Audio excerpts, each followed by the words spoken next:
Mati nangkanya ini sekarang Nengatin nangkane, iya 2 ini tahun ini. Simbah ngasih waktu tahun 25 dan tahun 26 itu Iya. biarlah menikmati nangkanya. Dan yang belum lama itu juga ada pe, uh, pemilu kepala daerah atau pilkada. Pilkada, ya. Ya, mereka yang terpilih sebagai bupati, wali kota, dan gubernur itu biarlah juga menikmati nangkanya dalam tahun 2025 dan tahun 2026. Karena mereka juga sudah sekian bulan mereka itu gupak pulut dengan kehilangan banyak dana yang harus dikeluarkan, juga tenaga, pikiran, dan sebagainya.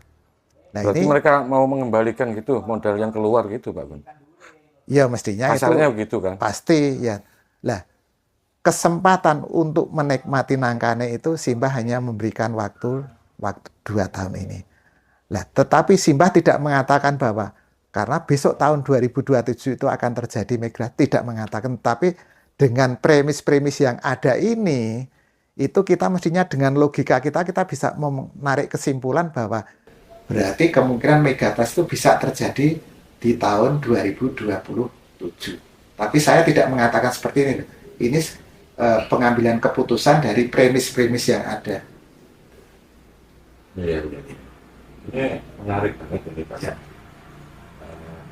Seperti kita ketahui kan memang kejadian-kejadian peristiwa politik yang sudah terjadi, proses apa ya, presiden baru, terus kepala daerah baru, yang tentunya memakan energi banyak, mengeluarkan uang banyak.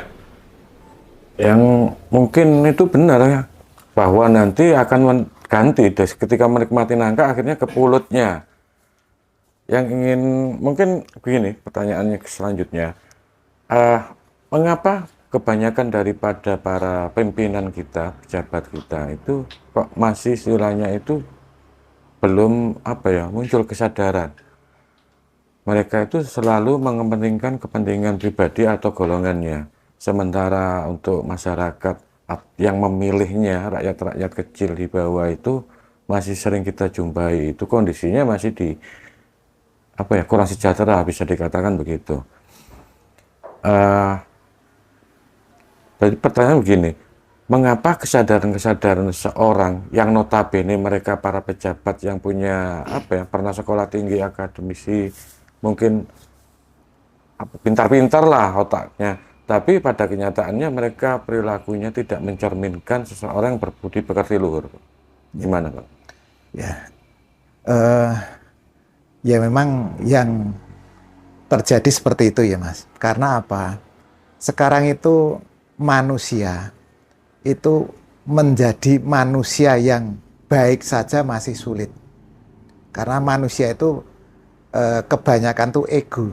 Ego itu dia mementingkan dirinya sendiri. Kurang peduli terhadap orang lain. Nah, padahal kalau Simbah itu mengharapkan bahwa manusia itu menjadi manusia yang benar. Bukan hanya menjadi manusia yang baik. Kalau manusia itu menjadi manusia yang benar, mestinya dia akan menjadi manusia yang baik. Tetapi kalau menjadi manusia yang baik, belum tentu dia menjadi manusia yang benar.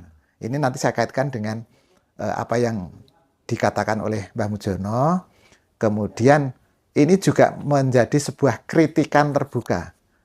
Silakan nanti kalau misalnya itu bisa sampai kepada yang saya kritik, ya silakan kalau dia mau memperbaiki diri. Tapi kalau tidak pun ya yang penting saya sampaikan di sini bahwa Mbah Mujono juga mengatakan bahwa maaf ya ini kami menyebut personalnya karena ini nanti saya kaitkan dengan kejadian yang belum lama terjadi di negeri kita sendiri. Simbah mengatakan bahwa Gun, nek Prabowo ki dadi wong bener, jenenge bakal mencorong. Tetapi nek ora dadi wong bener, ya jenenge bakal nungsep, akan semakin meredup atau jatuh. Nah, pada saat sebelum Pilpres kemarin saya juga cerita tentang Mbah Mujono pengen ndadekke Pak Prabowo menang dalam 1 putaran, tidak perlu 2 putaran. Karena ada orang yang datang ke Simbah, mungkin ini nggak perlu saya sebutkan namanya, ya seorang jenderal, dia orang dekat dengan Pak Prabowo, dia minta untuk bantuan Simbah untuk membantu Pak Prabowo agar bisa menang dan menjadi presiden yang ke-8. Nah, setelah Pak Prabowo terpilih menjadi presiden, itu Simbah mengatakan seperti yang saya katakan tadi, bahwa kalau Pak Prabowo itu dadi wong bener, namanya akan semakin mencorong dan seterusnya. Nah, belum lama ini orang yang datang atau jenderal yang datang minta untuk kemenangan Pak Prabowo kemarin itu juga datang ke tempat Simbah, ya mungkin baru sekitar 2 minggu yang lalu. Banyak orang yang menyarankan sebelum datang ke Mbah Mujono terlebih dahulu untuk mampir ke Joglo Susukan untuk bertemu dengan saya, karena saya akan bisa menerjemahkan apa toh yang diinginkan oleh Simbah. Karena kalau beliau itu langsung datang ke Simbah, saya sudah yakin bahwa itu nanti tidak akan bisa nyambung. Nah, dan orang lain pun juga menyarankan untuk ketemu saya dulu. Bahkan saya juga WA untuk mampir ke Joglo ketemu saya. Tetapi dia mengabaikan itu. Dia langsung ketemu Simbah. Bahkan Simbah setelah pulangnya nanti itu menyarankan untuk ketemu dengan saya. Tetapi faktanya dia tidak mengindahkan apa yang diperintahkan oleh Simbah. Akhirnya apa? Banyak fenomena-fenomena yang terjadi di mana itu jelas fenomena yang tidak menggembirakan. Yaitu belum lama itu kan ada banjir yang luar biasa itu. Kalau dihitung kerugiannya mungkin itu bisa mencapai triliunan ya itu. Nah, kemudian banyak kasus korupsi, misalnya di Pertamina, kemudian ada korupsi di BJB, ada minyak goreng, minyak kita itu kan juga bermasalah. Nah, itu semua kan mestinya akan menjadi beban pemerintah dengan banyaknya permasalahan yang terjadi. Dan itu artinya sebagai kepala negara itu dia akan menjadi beban yang berat. Kalau dia tidak mampu mengatasi, ya kredibilitasnya akan turun. Artinya apa yang disampaikan oleh Simbah, nek ora dadi wong bener ya jenenge akan nungsep, akan jatuh. Iya, kalau tidak menjadi orang yang benar akan jatuh namanya. Jatuh, iya. Ya. Kalau menurut Pak Gun, sampai detik ini kinerjanya Pak Prabowo gimana? Ya mungkin secara objektif kita bisa mengatakan bahwa program-programnya juga tujuannya baik. Nah, kan orang kan punya pendapat meskipun ada kontra dari kelompok yang lain seperti makan siang gratis untuk anak-anak sekolah dan untuk mengatasi stunting itu. Tetapi faktanya itu juga akan mengganggu anggaran yang ada, di mana sekarang banyak pemangkasan anggaran sehingga daerah-daerah itu juga harus menyesuaikan dengan pemangkasan anggaran yang dilakukan oleh pusat. Sehingga nanti pembangunan infrastruktur dan mungkin program-program yang sudah diagendakan di tingkat 2 atau tingkat 1 itu nanti juga banyak yang tidak bisa direalisasi karena anggaran yang terpangkas. Artinya orang-orang yang kontra dengan program yang mau dijalankan oleh pemerintah pusat itu artinya kan juga kenyataannya memang seperti itu, terkendala oleh program yang dilakukan oleh pusat.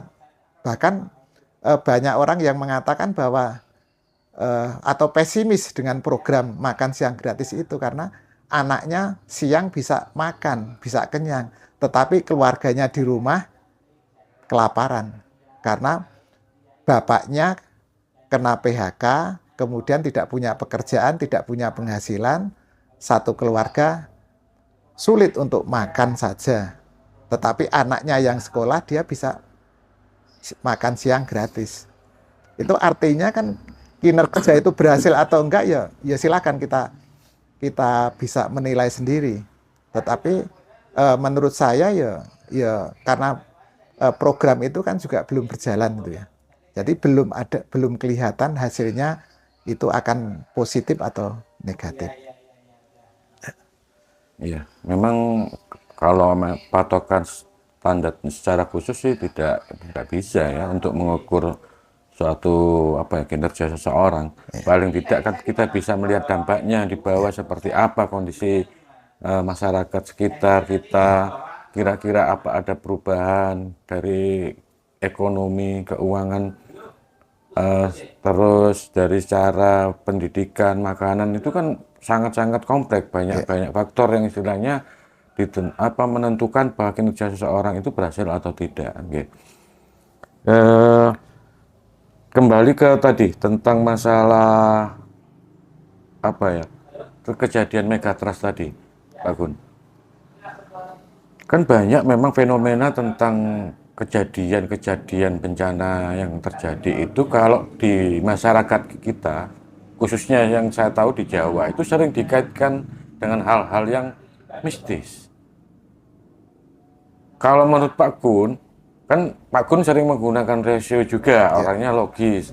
Kalau menurut Pak Gun gimana? Ini apakah memang kelihatan dari saudara kita, masyarakat kita ini masih memang belum cara berpikirnya masih terlalu tradisional. Gimana Pak Gun? Ya benar Mas, itu pertanyaan yang bagus karena kami nanti juga sebetulnya akan bicara tentang hal seperti itu. Jadi BMKG menyebutkan bahwa terjadinya megatrust itu yang kapan nanti akan terjadi, cuma bisa memperingatkan bahwa itu kejadiannya bisa terjadi kapanpun, tinggal menunggu hari istilahnya. Nah, kemudian potensi yang ada itu juga disebutkan bahwa nanti akan bisa menimbulkan gempa dengan skala 8,9 SR, itu skala Richter. Ya. Dan akan menimbulkan gelombang tsunami setinggi 20 meter. Ya. Tetapi Mbah Mujono, karena kita kaitkan semua ini karena kita mestinya karena kita belajar ilmu Jawa Kasampunan, kita juga mengikuti apa yang menjadi statement dari sumbernya, yaitu Eyang Maharsi Pamungkas, itu mengatakan bahwa megatrust atau meledosnya lempeng Sunda itu nanti bukan hanya sebesar itu seperti yang dikatakan oleh BMKG atau ketua BMKG, tetapi bisa menimbulkan guncangan lebih dari 15 skala Richter. Bahkan Gunung Kidul pun yang notabene berada di ketinggian lebih dibandingkan wilayah-wilayah sekitarnya. Seperti di Jogja itu, daratan di Jogja itu sekitar 100 sekian mdpl, seperti di Klaten, Sukoharjo, Wonogiri itu kan masih berada di bawah Gunung Kidul, tapi Gunung Kidul itu ya sekitar 300, bahkan ada yang 500 dpl. Nah, Mbah Jono mengatakan bahwa dampak yang ditimbulkan oleh megatrust itu akan memicu gelombang air laut atau tsunami setinggi 500 meter. Ya. Artinya kalau di Gunung Kidul, itu yang rata-rata mungkin berada pada ketinggian 300 meter, itu gelombang tsunami itu ada di atas tanah, 200 meter di atas tanah sana. Tetapi kalau di wilayah Jogja, Bantul, Sleman itu yang sekitar 100 mdpl, ya gelombang tsunami itu ya setinggi 400 meter dari permukaan tanah. Betapa dahsyatnya kekuatan tsunami itu. Kalau hanya 20 meter mungkin risikonya tidak seberapa. Tetapi ini Simba mengatakan bahwa bisa memicu 500 meter dan kekuatan gempanya bisa di atas 15 skala Richter. Sehingga kekuatan yang begitu besar ini, kalau kita tidak mampu mengeksploitasi pusaka yang kita miliki, yaitu energi yang dimiliki oleh partikel-partikel batin kita, apa yang bisa kita andalkan? Jadi dengan kekuatan raga ini tidak akan mampu untuk melawan kekuatan alam yang begitu dahsyat. Maka pesan saya ya, marilah sebelum waktu ini datang, kita masih ada kesempatan mungkin seperti yang dikatakan tadi bahwa 2 tahun ini, tahun 2025-2026, biarlah mereka-mereka yang sudah gubak pulut itu, biarlah mereka menikmati nangkanya. Dan kita yang tidak gubak pulut, ya kita jangan berharap menikmati nangkanya, tetapi kita kan juga bisa. Karena kita masih diberi kesempatan untuk bagaimana kita mengeksploitasi pusaka-pusaka andalan kita yang berada di dalam diri kita. Oke, Pak Gun.